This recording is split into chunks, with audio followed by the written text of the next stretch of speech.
tech entrepreneur Cheryl Yeoh's account of sexual harassment by a leading Silicon Valley investor is the latest discrimination scandal to rock the tech industry. Dave McClure resigned from 500 startups, the firm he co-founded, following claims made by another woman, which encouraged Ms. Yeoh to publish her own story online. In her first interview, Cheryl Yeoh explains why she decided to talk publicly about the incident, which took place in 2014, and what she thinks needs to change. It has been edited for length. I was obviously angry and hurt, but also surprised that I felt like it wasn't a rare thing. It was considered normal in the startup world, the tech world.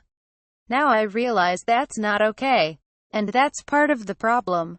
That's why we need to speak up about it and have a conversation around how do we change this dynamic? How do we change the narrative? My issue is, it wasn't even me inviting him. It was him and a few other business partners who wanted to come over to brainstorm.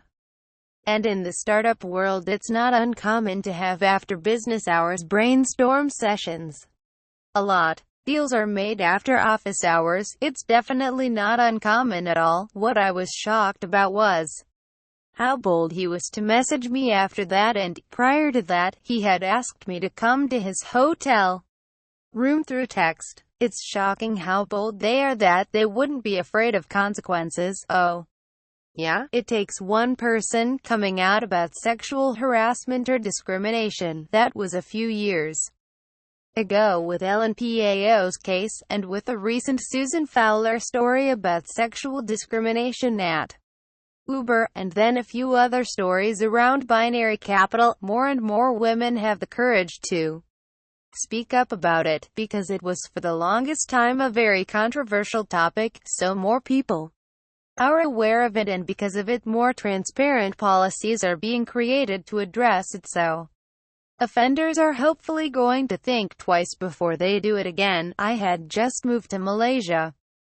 from San Francisco to take on this very public position as CEO of a government agency that was given $30 million, £23 million, to start accelerators and programs to encourage entrepreneurs in Southeast Asia.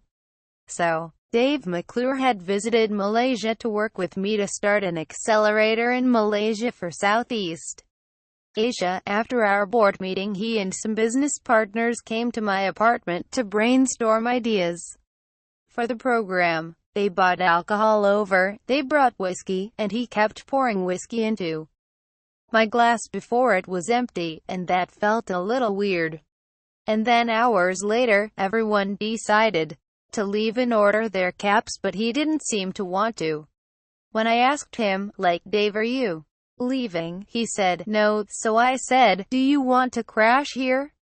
I have a guest room. I walked him to the guest room, and then I walked to my room thinking, I guess he's just too intoxicated.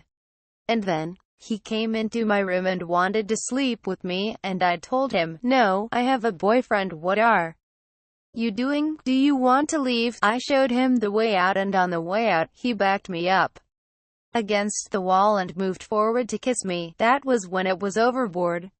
Thank goodness I didn't drink that much, and I pushed him away, and I opened the door and made sure he was out. I couldn't help but think, what if I was helpless, or I was weaker, or he used more force? What could have happened? And that's just terrible. No one should ever go through that ordeal. So I think that itself is sexual harassment at the highest level. And the second thing that was going on there was the power dynamic. He had a deal looming over us, and if I were to speak up about him, then it might compromise the accelerator, and that wasn't even for me, it was for the region, and I felt like I couldn't report him because the whole region would not get the benefits of the accelerator just because of that night. I tried not to speak to him after that. I didn't know what to say. If I had told him how angry I was at the time, he might have pulled the deal off. You know, now looking back, I'm angry that even though I was mad at him, I couldn't tell him that, and that's just not a good memory. But in my post, when I retold my account of what happened, I urged women to write down a full account of what happened that night, email it to themselves right away so they have a timestamp and they remember what happened, or email it to your best friend, your mom, and when you're comfortable, email it to him, so he knows that what he did was not okay, and that you're hurt.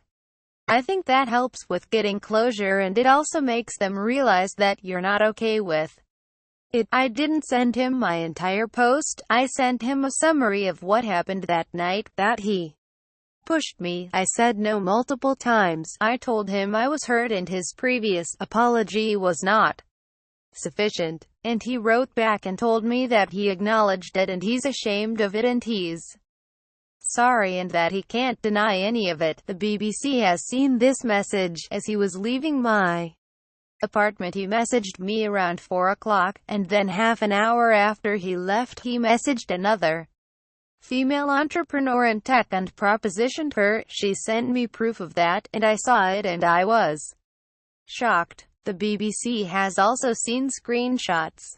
This is not the behavior of someone who was intoxicated that night and maybe made a mistake. It was premeditated and a failed attempt and then another attempt immediately at 5 o'clock. At that time, I was in Malaysia. I wasn't familiar with the law in Malaysia for sexual harassment. I frankly didn't have time to look it up. I couldn't go through all that. I was CEO of a $30 million company. I just couldn't at the time. I'm back here in San Francisco now, and because the incident didn't happen in the US, I can't really press charges here, but I am looking into what I can do in Malaysia. I really hope so. It is something very personal and emotional, and it's also very controversial. It shouldn't be, but it is. There are gray areas. It's very easy to victim blame. Why did you even let him into your house? Why were you even drinking? A ton of things. People don't want to be judged, and if their names that are going to be linked to a sexual harassment case online, very few people are willing to let that tarnish their name. I'm in a different position. I've done previous work before. I've had publicity online for other good things I've done, so I know my record goes far beyond this, and I certainly don't need the publicity for this for myself. In my post, I offer a way to categorize the level of harassment or assault.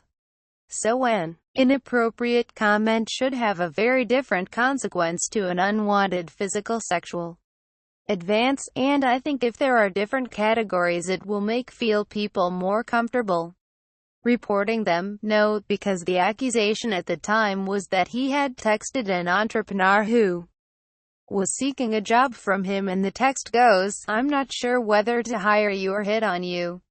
That's not right, but it's a more minor offense when he stepped down from being CEO and apologized for his inappropriateness. Everyone thought it was because of that comment. It was too minor a mistake for him to step down.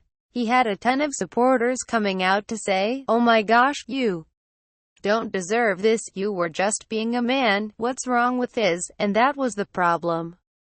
Because the public didn't know the extent of the harassment he had done to other people. It is the nature of tech startups. It's definitely male-dominated, but you can say the same for finance, and this doesn't just happen in tech or finance, it happens in the media, in fashion, so many industries. I've heard about it from my friends.